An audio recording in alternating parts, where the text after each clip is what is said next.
Hi, Hey! this is Robbie Fox, and this is my beautiful wife. I'm Hannah. And we are excited for another episode of Friday Night with the Foxes. Yay! So this is episode number 3. Yes. Man, we've done so many. No, I'm just kidding. So many under the belt. So this is going to be a good one, though, because I feel like some people were asking about this. People we personally know. Yeah. And I figured this would be a good time to talk about it. So what are we talking about? Okay, so I got on Instagram and I asked people like, hey, what would you even want to hear us talk about? If you want to hear us talk at all. And so like I ended up doing some polls and kind of went with like what was the most voted. Mm-hmm. And so there's a whole bunch coming and we're just kind of keeping them short. So without further ado, what we're looking at is being intentional, practical, and minimal. And a lot of that goes hand in hand to an extent. It does. And so we have various areas of our life that we're going to do episodes on. So it's almost like it's a lifestyle. In a sense, yeah, for sure. And like you can't really be minimal if you're not intentional or practical. Yeah. Anyway, it counters each other. And we do not consider ourselves minimalists. No. You can even tell by just the little bit of stuff like around us. But we just like to live minimally. If we were minimalists, we'd be sitting on the floors right now. Yeah. We wouldn't have these chairs. But anyway, so we are going to talk about today how we are those things, intentional, practical, in our finances, and not going to dive too deep, just kind of like skim the surface. What's my sign if I start just talking too much? Just I'm like, and only people who are anyway. No, this is good. So what are we doing? Like a top 5? What are we doing? We're going to do the top 5 things like that we could think of for our finances, and then we're also going to kind of shift over to home management. Okay. What those 2 things kind of look like, and then we're going to do a few other topics in the future, how we live practically. I'm excited. Let's jump in. Okay, so 5 ways we are intentional and minimal or practical in our finances. We know, I want to say this first off, we know that this is what works for us. We know that it may not work for everyone. But we just like to share what we do in case it could help somebody. Maybe you didn't think of it that way, those kinds of things. So, number 1 would be to have goals. And have the same goals. Soccer goals. Okay. No, sorry. Okay. I'm a soccer guy. That's my brain. But when we first got married, I was looking back at some pictures and things like that a while ago. Like the first year of our marriage, we had a jar that we would write things down. I remember. And it wasn't necessarily goals. It was like good things that would happen. Yep. Within that year, down, right? Like accomplishments or things that we didn't expect to happen. And a lot of it actually it was financial things. But having goals. So right now, where we're at in life, our goal is to pay our house off early. I'm hoping by the time we're 40. We'll see. And we'll see. And then nice. Having an emergency fund for any like unexpected like needs that may arise, whether it's in our home, vehicles, car issues, medical, anything like that. And then our kids' savings accounts are very important to us. 100%. So we're just gonna keep going. Hey, that was number 1. We have goals, and we have to have the same goals. Let me read number 2. I'm excited for this one. All right. This is a good one. That's fine. Have a budget. And it seems so simple, and some people are gonna be like, well, duh. Some people don't. No, some people don't. She's the note taker, by the way, so that's why she's got the notes. I keep it all up here.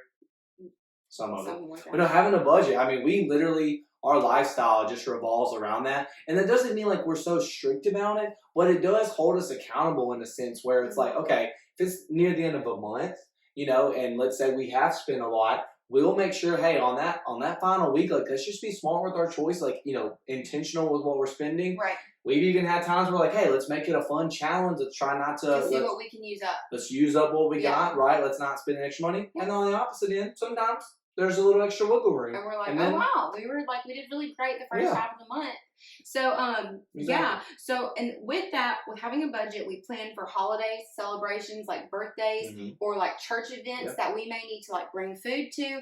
We plan those things ahead of time. That's right. And so having a budget and tracking what we spend, we know where our money is going. Yeah. We're not wondering and being like, I thought we had more than that. And all of our money typically goes somewhere. And then, like, if we had extra money, like, It's not just, oh, let's just blow it. We try to be smart. Okay, well then let's put this into this savings account or this one.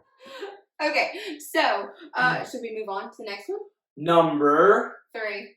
Yes. All right, so living within our means. And some people may have heard that before. Yeah, and that's different for everybody. You know, it's within your own means is what I'm saying. Right, yeah, I was like, wait, what? No, meaning like, yeah, like, you know. Does it mean something different? That's her. Yeah, that's all you. You talking about dad jokes. Okay. I didn't ready. So, y'all ready for the mom. Living within our means, your means. What does that mean? What does that mean? Okay. So what that means. Stop. Now we can't. Okay. We'll edit this part out. Stop. Okay. But it means that what you bring in, you're not spending all of that plus some every week, every month, however you're paid, however you budget your money. And so for us, what that looks like is even if Robbie has gotten a pay raise, we don't immediately go, oh my gosh, that's like $100 extra a month or a week or however. Now I can start buying this every week. Right. Like we just we keep things the same except for like inflation. When inflation happened, he got a bit of a raise. When toilet paper prices went up, you better believe. So you have to like buy what you have to buy, obviously. I feel like that's been me for a long time.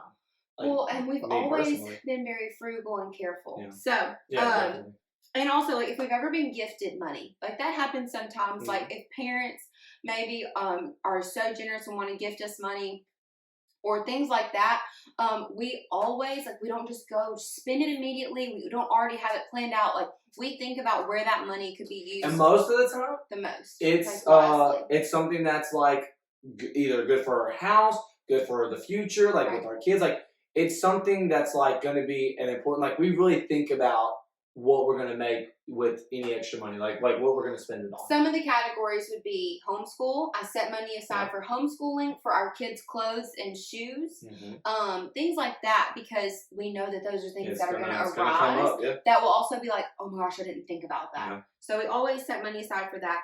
And we live debt free. So our cars are paid for, our phones are paid for. Sometimes those are things that people would have to be paying on. We do not. We just choose not to. Our house, we do still have a mortgage, like we said, but we do want to pay it off, and we're paying extra on it as we can. All right. I'm having fun taking turns. Number 4. Look, we're interactive. Yeah. Number 4, focusing on the future. Whoa, we didn't even plan that. No, we didn't. We didn't. That's so good. Yeah. Oh, I was going for the knuckle bump, and she didn't switch with me. Okay, focusing on the future. I like that. So let's dive into that. I can give my own thoughts on it, but I'll let you share yours first. What does that mean? So very practically, it's like making sure when the future comes, like retirement, and then our kids, like when they get older, and if we want them to have something as whether they go to college or they need a car or they get married, those kinds of things, like financially, like we focus on that, making sure it's taken care of. Why is it when Ezra turned 5, I was already thinking about, but when he's 15. I know. Like, I know that's like, but you've got to think ahead, and also, like Dave Ramsey says something, it's like a quote, and I cannot quote it word for word, but it says something like, you have to live like no one else now if in the future you want to live like no one else. That's right. And it's like, so some of our choices, people are like, I don't know if I would do it that way. But that's okay. Yeah. But we're choosing to do these things now because as we get older, we want to have wiggle room or not as much concern with like debt or things like that. I mean, I want to be smart about it. Like when I'm in my 50s or whatever, like sure, like it's hard to know exactly what's going to happen by that point. Yeah. But I'd rather just be, as best we can, like debt free, being smart with our money. So I was like thinking about it now, it's important. It is. And then, okay, number 5. Number 5. This one is more of a me thing in a sense. In a sense, you have like a small part of it for sure. Let's hear it. Mindful shopping or spending. Oh, so yeah, true. We don't just go mindlessly, like go out looking through stores and just like grabbing what we think is cool. We used to go shopping a good little bit, like when we were before kids and stuff. Like we would go to Tanger sometimes. We would just, but now like we're smarter about it, especially on your end. Like you're very. So Robbie, like his hobby would be like video games, but he's very smart with that. I was just gonna say, like if I'm gonna buy a new game or something, it's usually from money I've got from like previous Christmases or birthdays that I never spent, and I'm gonna save it until the game comes out. Yeah. Or like there's different ways. Like me and a buddy, we both we do this game share thing where if he buys a game, I'm able to play it, and if I buy a game, so it's basically you're getting 2 for 1. So just for my hobby, I try to find little ways to save money because you know, just like any hobby, if you really get into it, whatever it is, it could be. Yeah, it could be expensive. So a few things that I do, would be thrifting. I like to thrift for my own clothing or like the kids' clothing first. If I can't find things, then I go to clearance or I use Super Cash at Old Navy. I try to find like little loopholes rather than just paying full price. Like, oh, the kids need jeans. Using apps. Yes, this is true. We use apps. We just had dinner tonight and like where did we go? Chick-fil-A. God's Chicken. Yeah, and we had like some gift card money, we had some rewards, things like that. So that's what we try to do is use them wisely. And like the movies. The movies has like a bargain night now. So we go on Tuesdays. Yeah, so if it's gonna be like we want to go see a movie in theaters. The movie's the same on Tuesday as it is Friday. It's crazy. I don't know if anyone knew that. It's just cheaper. It's cheaper. A lot. Yep.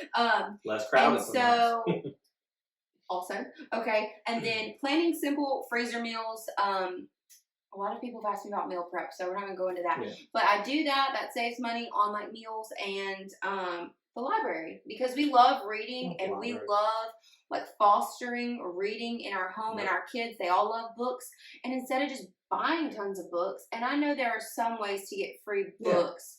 But we just go to the library. We make good use of our public libraries. And I will just say, because this will end up being a segue, because what we're going to talk about soon is like house management in a sense. Yeah. And if we just bought books all the time, next thing you know, just tons of books around the house. Well, no, literally, that's actually, okay. So, as we transition pretty good at that, huh? So one thing that like I try to do, and Robbie's a part of, but since he's at work, like a lot of times it's what I'm doing here at home. It helps with both our finances and our home management, and that is purging things. Yep. And then a lot of times when I go through a purge, I am able to sell some things. So this is number 1, right, for house management type stuff? It's just a segue into it, like purging things, selling things. They kind of go hand in hand. Okay, that makes sense. Because it brings in some extra income, but it's also getting things out of our house.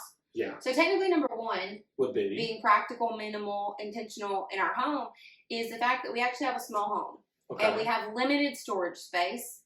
So that in itself holds us accountable because we want to live comfortably. If things start to feel crowded, we're like, okay, someone's got to go. We don't need all of this. You know, when we first moved in and we did not have any children yet, I was like, oh yeah, this home is great. And the home's still amazing. But then you get 3 kids and all of a sudden you realize. We quickly realized we didn't have a pantry and we didn't have an attic space that was available and hardly any closets. And the boys, you know, they share their room. McKenna has her own room.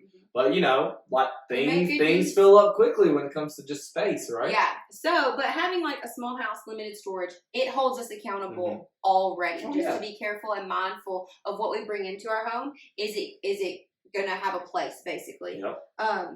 So, speaking of purging, I'll just go to number 2. Toy purge. Okay, I'll let you do it. And you know that we do that. We've done it as family. We've had like a Saturday. Look, if anybody watching this has kids, like the ones that are watching that has kids, y'all know.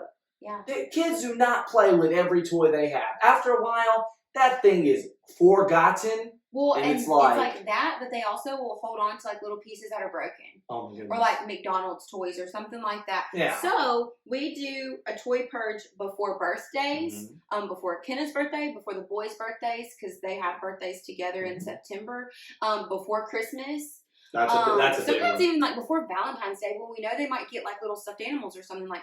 We do it in between those times too, and the kids are involved. Yep. We are not that family that purges everything while they're away somewhere. No, we let them choose. I mean, we say, what would y'all want to get rid of? Yeah, because they're very emotionally attached, actually. Yep. Ezra especially. So if we get rid of something and he's not involved, it could be really Ezra bad. One time got rid of a certain stuffed animal, and it was like months later, nothing even brought it up, and all of a sudden he was sad at nighttime, like emotional thinking about it. So we go through, we have the trash can available for trash, broken things, and then we have like a donate that we will either donate to people we know or to like a thrift store or organization or something like a charity. And then we have like what they want to keep, things like that. So yeah, speaking of like that. Number 3 is what we do with that, as well as mostly everything around our house, is we involve our children. We involve the kids in almost everything that we do, right? And that's that intentionality. Yeah. It's like involving them is a big deal. It teaches them responsibility. Yeah, and like we do it by like, you know, their ages. Like we know, like, okay, we're not going to expect Kenna, our youngest who just turned 4, we're not expecting her to like, you know, dust cobwebs or something ridiculous. Like, you know, we do it compared to like what their ages are, and they get more responsibility as they get older. And we do this like because we're trying to teach them, we're trying to raise them up. You know, one of our core values. We have a lot, a few, whatever of core values. One of them is to be a good steward, and we always say that that's not just our money; it's taking care of what we have, and we want to teach them that. At an early age, so Kenna like wipes the table. Yeah, she does things like that. Or like, you know, they do the dishes almost every day because we've gotten to that habit. And Kenna, she'll do the silverware while the boys are, you know, they'll choose the top or the bottom, and they do it all on their own. So that's one way that helps me. It's very practical. We load the dishwasher every night, and we run most every night. We'll hand wash the big dish and stuff like that. But so it's like as a family, like we're a unit, you know, and we're trying to work together. Laundry's the same way. Where sure, Hannah or myself, we might be the ones like we'll wash it, we'll switch Kenna it out. loves the washing machine. Kenna will bring the dirty clothes for us, and she knows how to do that.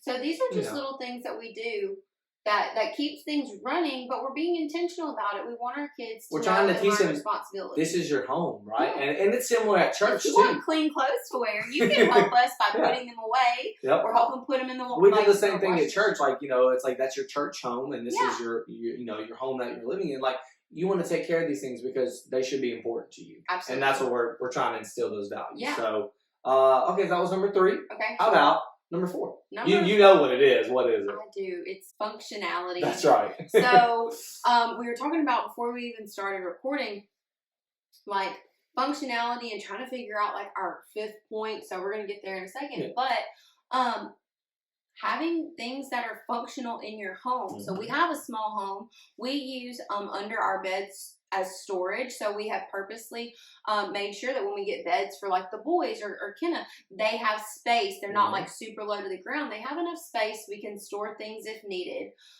We didn't have a pantry. So what did you do?